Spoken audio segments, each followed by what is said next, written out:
Friends, ഇത് ഞാൻ ഇന്നലെ കാണിച്ച സൈവോയുടെ ഒരു ബ്ലൂടൂത്ത് സ്പീക്കറാണ്. 500 രൂപയ്ക്കകത്തുള്ള ഒരു പ്രൈസിലാണ് ഇത് വരുന്നത്.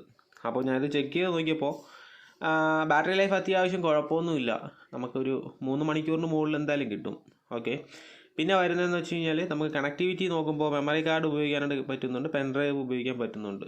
ഓക്കെ, DC 5 വോൾട്ട് കൊടുത്ത് നമുക്ക് ചാർജ് ചെയ്യാൻ പറ്റും. ടൈപ്പ് സി കേബിൾ അല്ല, അല്ലെങ്കിൽ ടൈപ്പ് സി പോർട്ടല്ല വരുന്നത്.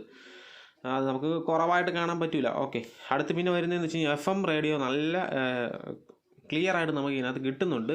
പക്ഷേ അത് വയർലെസ് അല്ല. ഇവിടെ ജസ്റ്റ് ഒരു വയർ കണക്ട് ചെയ്യണം. നമ്മുടെ ചാർജിങ് കേബിൾ കണക്ട് ചെയ്തിട്ട് നമുക്ക് ജസ്റ്റ് ഒന്ന് പൊക്കി വെച്ചിട്ട് ഇത് കൊടുത്താൽ മതി. സ്റ്റേഷൻ ട്യൂൺ ചെയ്ത് കഴിഞ്ഞാൽ നമുക്ക് FM ചാനലുകൾ നല്ല ക്ലിയർ ആയിട്ട് കിട്ടുന്നുണ്ട് എന്നുള്ളത് ആണ് ഇതൊരു പ്ലസ് പോയിൻ്റ് ആയിട്ടുള്ളത്. പിന്നെ ഇനി അടുത്ത് പറയുകയാണെന്നുണ്ടെങ്കിൽ അത്യാവശ്യം ഓഡിയോ നമുക്ക് ക്വാളിറ്റി കിട്ടുന്നുണ്ട്. ഒരു ബേസ് ഒരു അല്പം കുറവാണ്. കാര്യം ഇതുപോലത്തെ JBL പോലെയുള്ള സ്പീക്കേഴ്സിൻ്റെ ഒരു ബേസ് ഇല്ല. കാര്യം ഇതിൻ്റെ വിലയും തമ്മിൽ വ്യത്യാസമുണ്ട്. അത് നമ്മൾ നോക്കണം. എന്തായാലും 500 രൂപയ്ക്ക് അകത്ത് നമുക്ക് ഈ സാധനം എന്തായാലും കൊള്ളാം. ആമസോണിലാണ് വരുന്നത്. അപ്പോൾ നിങ്ങൾക്ക് 500 രൂപയെ മുടക്കാനുള്ളൂ എന്നുണ്ടെങ്കിൽ ഒരുപാട് ബ്ലൂടൂത്ത് സ്പീക്കേഴ്സ് നമുക്ക് ലഭ്യമാണ്. പക്ഷേ ഈ സൈവോ അത്യാവശ്യം നല്ല റിവ്യൂ കണ്ടതുകൊണ്ടാണ് ഞാനിത് ജസ്റ്റ് ഒന്ന് എടുത്തത്. ജസ്റ്റ് ജോലി സമയത്തൊക്കെ പാട്ട് കേൾക്കാൻ വേണ്ടിയിട്ടാണ് എടുത്തത്. എന്തായാലും കൊള്ളാം. Okay, thank you.